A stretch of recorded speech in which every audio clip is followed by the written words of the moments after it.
Hey, what's going on YouTube? PB the Fox here with the Ravnica Historical Society, back with another video today. I'm excited. We're going to check out the store, we're going to talk a little bit, and we're going to take a look at 4 exciting historic decks that I think will be fun to try post-Horizons, so let's jump into that right now.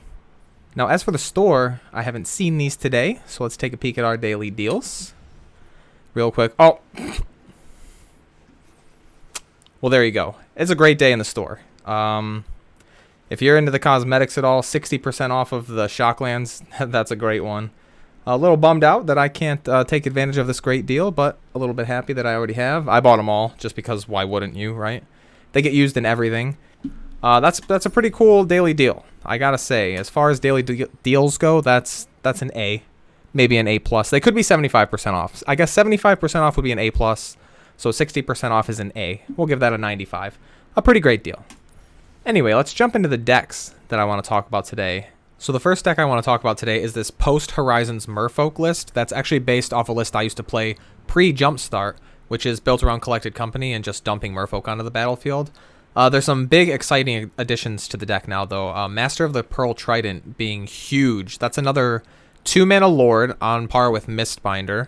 That's also giving us Island Walk. So the interesting thing is that if Merfolk becomes a prevalent deck at all, the mirrors are just going to be absurd with who can not let the other person have Master of the Pearl Trident, or else you'll basically lose the game. And then against random like control decks, there are times where you might end up in a situation where like the tokens from Castle Ardenvale or a Flash Torrential Gearhulk or a token from a Magma Opus or something like that needs to block, and then a Master comes down and changes that combat math. So that's really huge. This card is just like a very powerful, it's a very modern shaped piece of the puzzle to be putting into it in Historic, so that's really exciting. The other big thing, which I have it in the sideboard, I'm not certain if this card's going to see main deck play or not, is Svialun, I think, of Sea and Sky, the 3/4 for 3, Merfolk God, which again is super cool.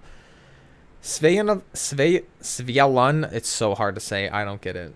God of the Sea and Sky has indestructible as long as you control at least 2 other Merfolk. When it attacks, you draw a card, and then your other Merfolk have Ward 1.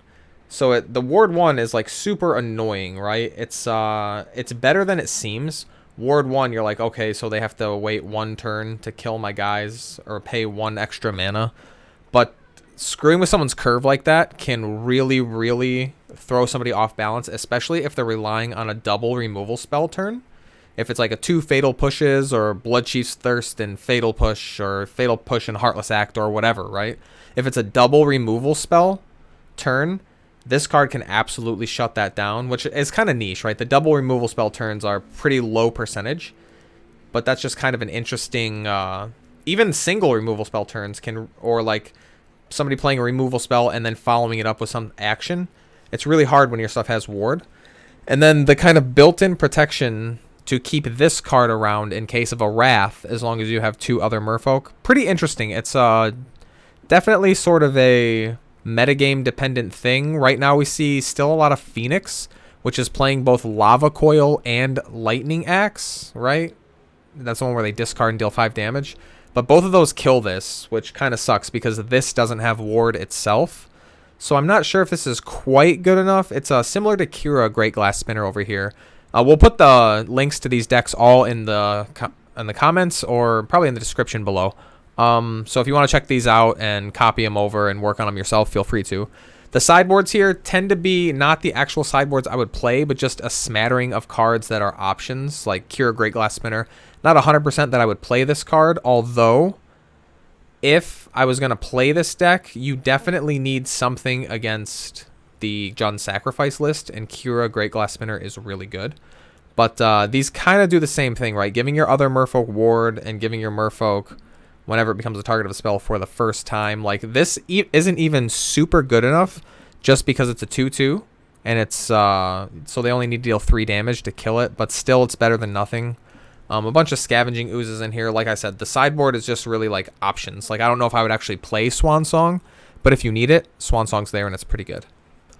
One card that we have not put in this deck list that I know a lot of people might be wondering where it is Shoreline Scout. This is the new card that lets you conjure a tropical island, which is pretty cool.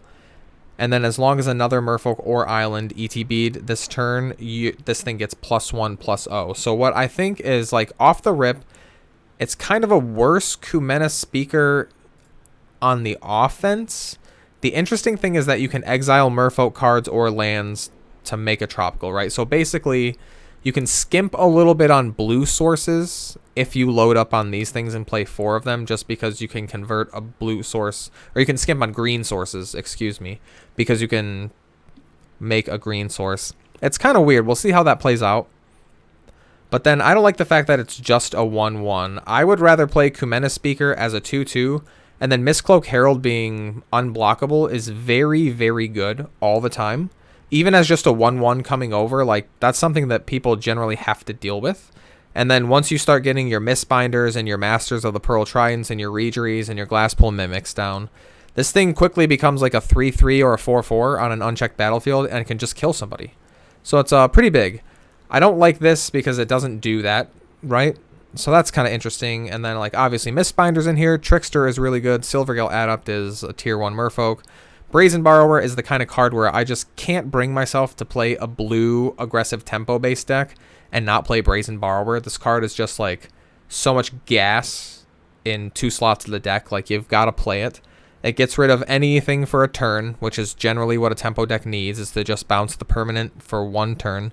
And then it flashes in as a 3/1 attacker. Like, it's unfortunate that it's not a Merfolk, but whatever, it's still very good. Glasspool Mimic lets us cheat on our lands a little bit, and it's additional copies of a Lord. Generally, sometimes it can be a Merfolk Trickster, but it's almost always going to become another Reegery as long as that option's available. Maybe he's Master of the Pearl Trident now, just to get around removal. And then we've got 4 Collected Companies because it's a green aggressive deck, so of course we're going to play Coco. We've got 32 hits for Coco. Every card flips for it. The only thing that doesn't hit are our lands, obviously. And then our other Collected Companies and the 3 Spell Pierce that we also play. I still think that Jeskai Control is going to be a pretty good deck. The blue-white control decks are still, like, pretty good. Especially with Portable Hole coming. And the new enchantment, Reprobation, I think it's called. Spell Pierce is just a very, very good card that I always feel good having it in the main deck. The metagame could shift to where Spell Pierce is less good if we end up seeing a lot of, like, black-red strategies, if Reanimator ends up being good, if, like, Dragon's Rage Channeler ends up being sick. Spell Pierce could have to become something else. I'm not sure exactly what yet. Maybe something that gives our creature hexproof for 1 green mana, something like Blossoming Defense or whatever. Maybe. And then the mana base here, ignore my mana base. This is just the cards I have on Arena. It's obviously 4 Hinterlands, 4 Breeding Pools, 4 Botanical Gardens, the Unclaimed Territories. The mana base is pretty standard. So that's exciting. I like Merfolk. I'm definitely going to be playing this deck. We'll see how it plays out. I'm really excited for Master of the Pearl Trident to come in on this deck. And so we'll take it for a spin. And that'll be one of the first things that we are testing out for sure. Let's move on to the next deck. So the next couple of decks that I want to talk about are decks that I haven't personally played on the ladder, so we're kind of going to go fast. And if anybody's got any additional insight, please let us know in the comments below if we get something dead wrong or if there are better changes to be making to these decks. But Elves is obviously going to be something that receives a lot of power.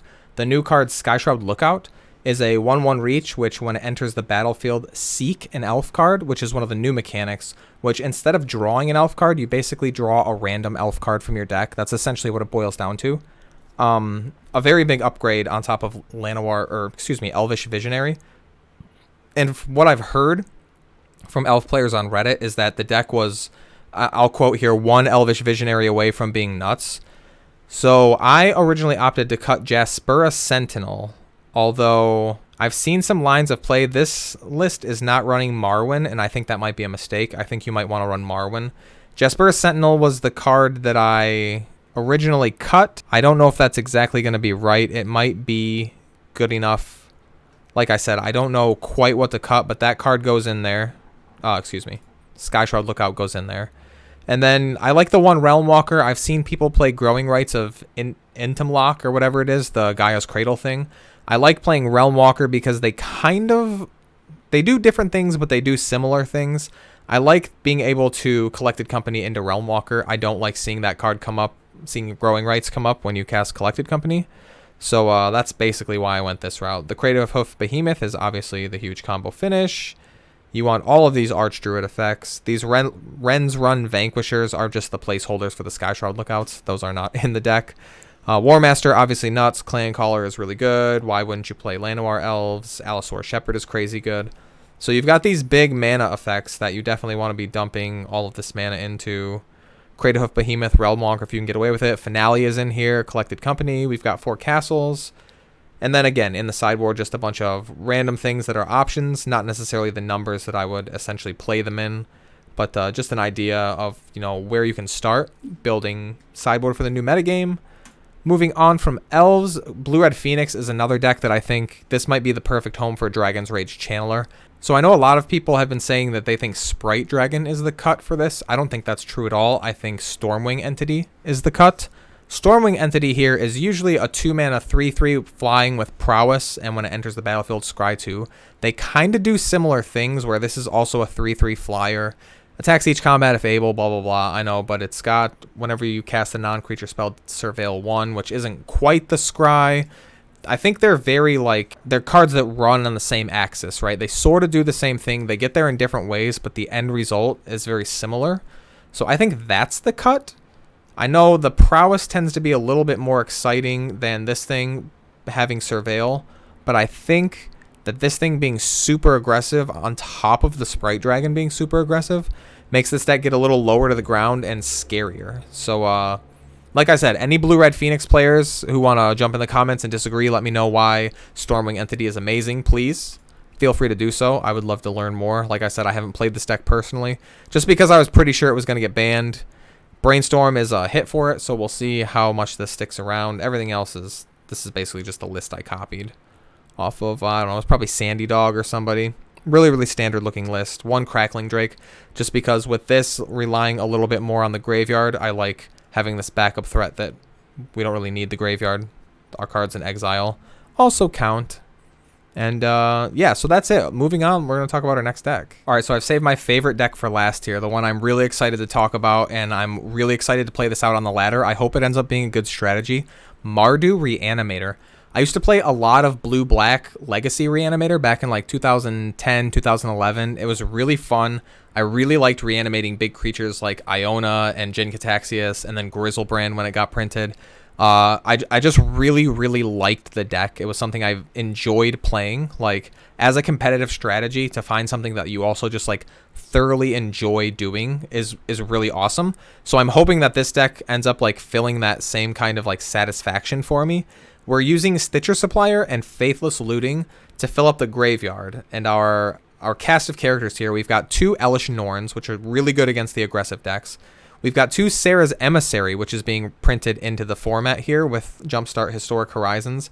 When it enters the battlefield, choose a card type, and then you and creatures you control have protection from the chosen card types. So against most aggressive decks, you can just name creature and like win the game. Against the mid-range decks, they don't basically exist in the format right now. If you're playing against something like, I guess the closest mid-range thing would be Jund Sacrifice, but this is a house against them because you name creature. And then like they have to shoot this thing down and kill it. They can't mow down any of your stuff with their engine. They can't target you with their sacrifice effects. It's so good. Originally, there were more Velomachus lore holds in this list until Sarah's Emissary got spoiled. There were a bunch of these because the grand plan here is to use Priest of Fell Rites to reanimate Velomachus, and then a Velomachus attack because it's got haste. Hopefully is flashing back an Unburial Rites, which can then grab you something else. And I thought the big combo of Velomachus attack, reanimate a second thing was like the best turn that we could come up with. But now I think Sarah's Emissary is probably just as good or better than that. So maybe this ends up going down to 1 and Velomachus comes down to 2, or maybe back up to 3 again. I plan on testing that too. But I think this is almost like Iona in terms of just like game-winning power. A 7/7 flyer that gives you protection from whatever they're doing to you. Super, super good. Jin Cataxias, just because this card's a huge threat against basically any deck. If you can get this down on the second or third turn, or third or fourth turn of the game, you can wreck somebody by making them discard their hand. And then we've got an Ulamog, just because it's huge. We can have it in the deck, so why wouldn't we? And that's basically that. As far as our Reanimation Suite goes, we'll talk about that. It's Priest of Fell Rites and Unburial Rites, which gives us a total of 16 reanimation effects. We get 4 on the front side here, 4 flashback, and then we get 4 attempts here at 2 mana, and then 4 attempts to unearth it with haste. Unearth gives it haste, so you can do it on that 5th turn. Pretty powerful stuff. We've got Inquisition and Thoughtseize as our like heavily black-based protection suite, right? We're just digging for cards out of our opponent's hand to make sure that they can't kill us or can't stop our combo. Deafening Clarion as a pretty good sweeper that also combos with, like, if you're attacking with an Ulamog and you need to sweep their board, but also, like, you need to not be at 5 life because you can die. Just randomly having Deafening Clarion and giving, like, your Ulamog or your Velomachus or your Sarah, giving that thing lifelink and then being able to gain that can actually, like, be the tempo swing you need to win the game. So that's huge. Do not underestimate that play. A couple of Kolaghan's Command just because it gets back Priest. I like that synergy. And then it's just like a pretty strong card. It's good to be killing like any main deck relics and the lanterns and Tormod's Crypt if people play it. Like we'll see. That's going to be my big hesitation, is that if the graveyard has a lot of heat on it from Phoenix still being really good, then we might have to put Reanimator aside until, you know, the metagame cools down a little bit. But hopefully not. We've got 2 Languish in here just because I think 3 sweepers is the right number. Languish is subject to change. That could easily become like a Yahini's Expertise. It could easily become Extinction Event. It could become Shadow's Verdict if it needed to be.